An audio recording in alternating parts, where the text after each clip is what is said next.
Hello dear students, आजची आपली basic concept आहे ॲटम्स. ॲटम्स ही कन्सेप्ट तर सगळ्यांना माहिती आहे, बट याच्याबद्दल थोडीशी ॲडिशनल आणि थोडी वेगळी अशी इन्फॉर्मेशन आज आपण डिस्कस करणार आहोत.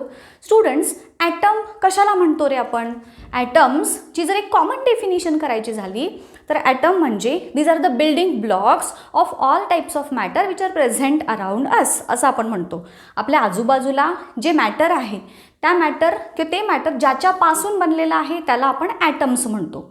आता बघा, एक इंटरेस्टिंग फॅक्ट तुम्हाला मी ॲटमबद्दल सांगते. तुम्हाला एक प्रश्न विचारते. बघा, आपल्या बॉडीमधला सगळ्यात स्मॉलेस्ट पार्ट किंवा स्मॉलेस्ट घटक हा कुठला आहे? तर आपण नक्कीच म्हणणार सेल. बट तुम्हाला हे माहिती आहे का की सेलपेक्षाही स्मॉलेस्ट पार्ट म्हणजे इवन आपली सेल ही देखील ॲटम्सपासून बनलेली आहे. हे माहिती आहे तुम्हाला? आता तुम्ही विचाराल कसं? तर बघा, सेल ही देखील कुठल्या ना कुठल्या तरी मटेरियलपासून बनले, जसं की प्रोटीन्स असतील, त्यानंतर लिपिड्स असतील, हे आपण शिकलो. मग आता हे लिपिड्स किंवा प्रोटीन्स हे मोलेक्युल्स आहेत आणि मोलेक्युल्स कशापासून बनलेले असतात? अर्थातच ॲटमपासून. आणि म्हणून आपली बॉडी देखील ॲटम्सपासून बनलेली आहे. आलं लक्षात? मग आता ह्या ॲटमची सायंटिफिक डेफिनिशन आपल्याला जर विचारली तर कशी लिहूयात? बघा, ॲटम कुणाला म्हणायचं? तर these are the smallest indivisible parts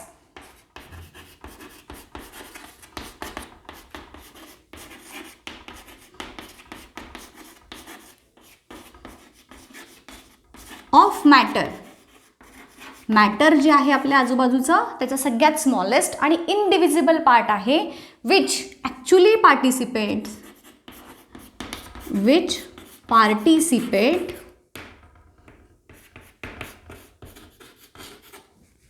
in any chemical reaction. हे ॲटम्स केमिकल रिॲक्शनमध्ये पार्टिसिपेट करणारे स्मॉलेस्ट आणि इनडिव्हिजिबल म्हणजे ज्याचे परत काही सिम्पल पार्ट्समध्ये डिव्हायडेशन आपल्याला करता येत नाही ते आहेत ॲटम्स. आता ह्या ॲटम्स यांच्याबद्दल जर अजून सांगायचं झालं तर सगळ्यात स्मॉलेस्ट आणि लार्जेस्ट ॲटम, आता आपण म्हणतो लहान ॲटम, एखादा ॲटम मोठा आहे, तर मग ते कशाच्या बेसिसवरती असतं? तर ते अर्थातच त्या ॲटमच्या साईज जो आहे तो रेडियसवरती डिपेंड करतो. Atomic size, atomic radius, electronic configuration, valency यासारख्या कन्सेप्ट ज्या आहेत त्या आपण पुढे शिकणार आहोतच. आत्ता इथे आपण ॲटमशी रिलेटेड एक माहिती घेऊयात की सगळ्यात स्मॉलेस्ट ॲटम हा आहे हेलियमचा. तुम्हाला बऱ्याचशा कॉम्पिटिटिव्ह एक्झाम्समध्ये अशा प्रकारचे क्वेश्चन्स विचारलेले जातात. आणि लार्जेस्ट ॲटम आहे फ्रॅन्सियमचा. ओके, आता ही जी ॲटमची मी जसं तुम्हाला सांगितलं साईज जो आहे ॲटमचा तो रेडियसमध्ये मोजतो आणि ॲटॉमिक रेडियस जी आहे ती पिकोमीटर या युनिटमध्ये मोजली जाते.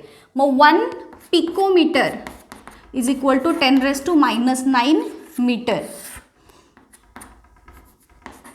हे लक्षात ठेवा. हे एक ॲटॉमिक रेडियस मोजण्याचं युनिट. जसं आपण 1 सेंटीमीटर, 1 मीटर, किलोमीटर हे जसं मोजतो ना, तसं ॲटमची रेडियस मोजतात पिकोमीटरमध्ये.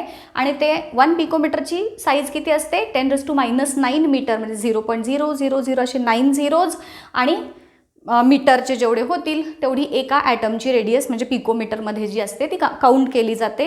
हा स्मॉलेस्ट, हा लार्जेस्ट ॲटम झाला.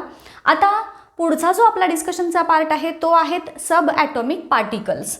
जसं तुम्हाला सांगितलं, ॲटम वेगवेगळ्या पार्टिकल्सचे बनलेले असतात आणि त्यांना म्हणतात सब ॲटॉमिक पार्टिकल्स.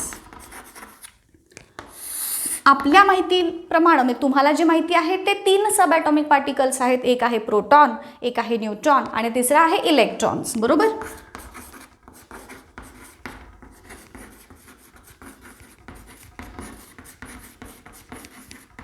यापैकी प्रोटॉनवरती पॉझिटिव्ह चार्ज, न्यूट्रॉन चार्जलेस आणि इलेक्ट्रॉनवरती निगेटिव्ह चार्ज असतो. हे तर तुम्हाला माहितीच आहे. हे जे सब ॲटॉमिक पार्टिकल्स आहेत त्यापैकी प्रोटॉन आणि न्यूट्रॉन हे पार्टिकल्स हे ॲटमच्या न्यूक्लियसमध्ये प्रेझेंट असतात. आणि न्यूक्लियसमध्ये प्रेझेंट असतात म्हणून त्यांना म्हणतात nucleons. Protons and neutrons collectively they are called as nucleons. का न्यूक्लियॉन्स? कारण न्यूक्लियसमध्ये आहेत. इलेक्ट्रॉन्स हे स्पेसिफिक पाथमध्ये, ज्याला ऑर्बिट म्हणतात, त्या ऑर्बिटमध्ये फिरत असतात अराउंड द न्यूक्लियस. डायग्रॅमॅटिकली हे 3 सब ॲटॉमिक पार्टिकल्स दाखवायचे झाले तर आपण असं दाखवू शकतो, this is the nucleus of item.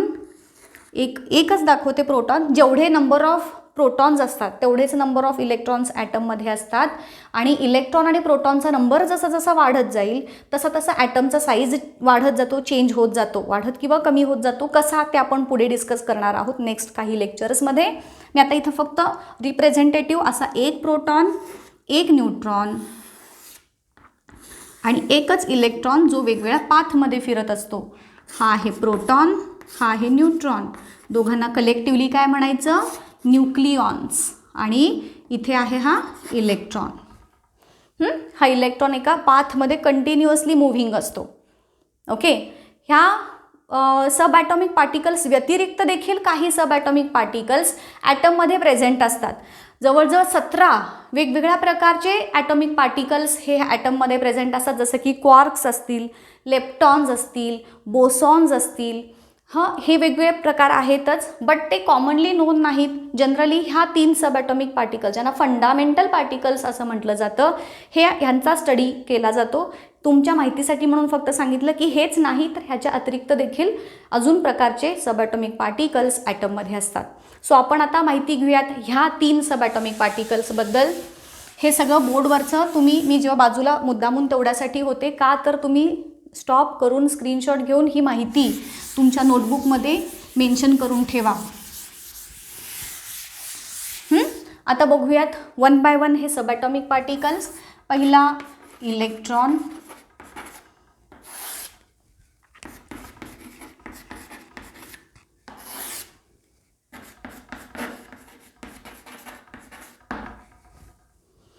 आता हा जो इलेक्ट्रॉन आहे, सर जे थॉम्सन नावाच्या सायंटिस्टनी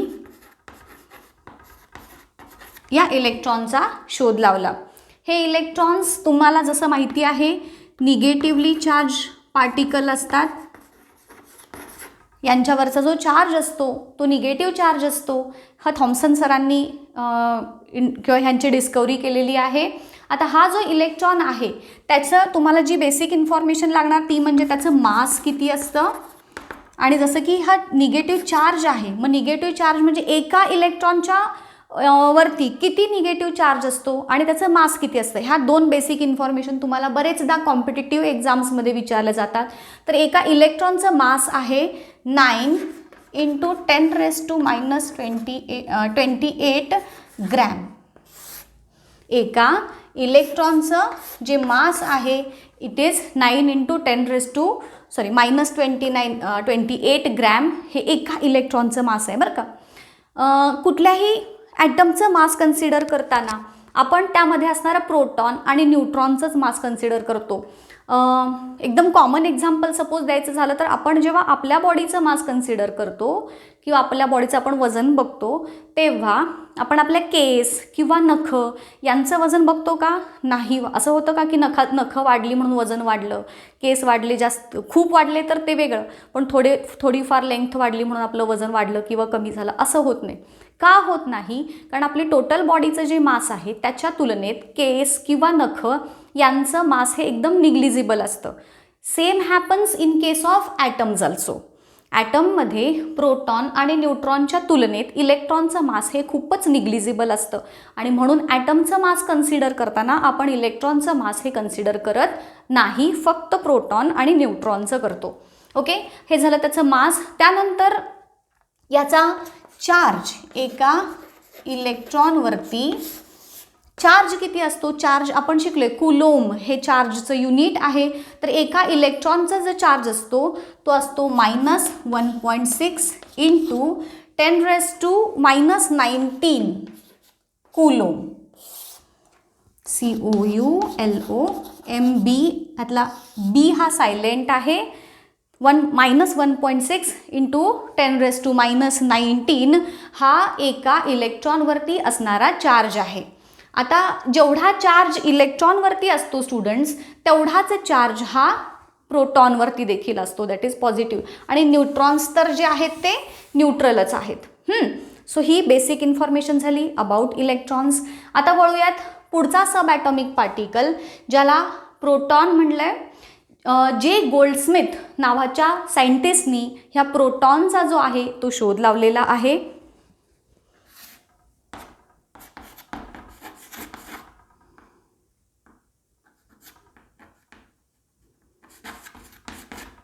जे गोल्डस्मिथने जे गोल्डस्टेन नावाच्या सायंटिस्टनी या प्रोटॉनचा शोध लावलेला आहे. सॉरी, इथे जे नाही, ई गोल्डस्टेन आहे. यांनी हा प्रोटॉनचा शोध लावला. लक्षात ठेवा सायंटिस्टची नावं इलेक्ट्रॉन थॉम्सन, प्रोटॉन गोल्डस्टेन. आता जसे इलेक्ट्रॉन्स हे निगेटिव्हली चार्ज पार्टिकल असतात तसे प्रोटॉन्स हे पॉझिटिव्हली चार्ज्ड पार्टिकल्स असतात. नॉर्मली जसं तुम्हाला मी आत्ता सांगितलं, ॲटममध्ये जेवढे नंबर ऑफ इलेक्ट्रॉन्स प्रेझेंट असतात तेवढेच नंबर ऑफ प्रोटॉन्स देखील प्रेझेंट असतात. म्हणजेच ॲटममध्ये जेवढा निगेटिव्ह चार्ज असतो तेवढाच पॉझिटिव्ह चार्ज असतो. दोन्ही चार्जेस इक्वल असल्यामुळे एक कंप्लीट ॲटम जेव्हा आपण कन्सिडर करतो तर तो न्यूट्रल असा कन्सिडर करतो. जेवढा पॉझिटिव्ह तेवढाच निगेटिव्ह चार्ज बॅलन्स झाला. So atom as a whole is considered as a neutral. आता हा जो प्रोटॉन आहे त्याचं मास किती आहे बघूयात. या प्रोटॉनचं मास येतं 1.6 इंटू 10⁻⁻24 ग्रॅम. इलेक्ट्रॉनचं मास 9 इंटू 10⁻⁻28 ग्रॅम. प्रोटॉनचा मास 1.6 इंटू 10⁻⁻24 ग्रॅम. आणि याच्यावरचा असणारा जो चार्ज आहे तो जसं की मी तुम्हाला आत्ता सांगितलं सेम आहे. जेवढा इलेक्ट्रॉनवरती चार्ज आहे तेवढाच प्रोटॉनवरती असतो, फक्त इथं मायनस आहे. इथे मात्र प्लस 1.6 इंटू 10⁻⁻19 कुलोम एवढा चार्ज याचा असणार आहे. सेम चार्ज प्रोटॉनचा जेवढा तेवढाच इलेक्ट्रॉनचा. आता हा जो चार्ज आहे तो सगळ्यात स्मॉलेस्ट चार्ज, ह्याच्यापेक्षा छोटा चार्ज असू शकत नाही. आणि म्हणून हा जो चार्ज आहे 1.6 इंटू 10⁻⁻19 कुलोम हा 1 म्हणजे रिलेटिव्ह चार्ज ज्याला म्हणून आपण किंवा ॲव्हरेज जो चार्ज आहे तो 1 डाल्टन असा कन्सिडर करण्यात येतो किंवा 1 कन्सिडर करण्यात येतो. म्हणून इलेक्ट्रॉनवरचा चार्ज जो आहे तो -1 आणि प्रोटॉनवरचा चार्ज जो आहे तो +1 असा कलेक्टिव्हली सांगता येतो. व्हॅल्यू ह्या अशा कुलोममध्ये अशा आहेत, बट ओव्हरऑल जनरल आपण व्हॅल्यू सांगताना +1 आणि -1 अशा सांगतो. आता याच्यानंतरचा जो न्यूट्रॉन आहे त्या न्यूट्रॉनचा शोध लावलेला आहे चॅडविक नावाच्या सायंटिस्टनी. ओके, जेम्स चॅडविक नावाचे सायंटिस्ट होते. त्यांनी न्यूट्रॉनचा शोध लावला. इलेक्ट्रॉनवरती निगेटिव्ह चार्ज, प्रोटॉनवरती पॉझिटिव्ह चार्ज. न्यूट्रॉन हे मात्र न्यूट्रल आहेत, त्यांच्यावरती कुठलाच चार्ज हा प्रेझेंट नसतो. या न्यूट्रॉनचं जे मास आहे ते प्रोटॉनच्या मासच्या एवढंच असतं. म्हणजे किती रे, तर 1.6 इंटू 10⁻⁻24 ग्रॅम एवढं मास हे सेम असतं, same as proton. Okay, so हे आणि चार्ज तर ह्याच्यावरती नाहीच, हा आहे न्यूट्रल, त्यामुळे इट इज चार्जलेस. ओके, आलं लक्षात का बघा. हे 3 सब ॲटॉमिक पार्टिकल्स इलेक्ट्रॉन्स, प्रोटॉन्स आणि न्यूट्रॉन्स. ह्या लेक्चरमध्ये एवढी बेसिक इन्फॉर्मेशन आज आपण बघितली. इथेच थांबूयात आजच्या लेक्चरमध्ये. नेक्स्ट लेक्चरमध्ये ॲटमशी रिलेटेड अशीच पुढची इन्फॉर्मेशन आपण घेऊन स्टडी करणार आहोत.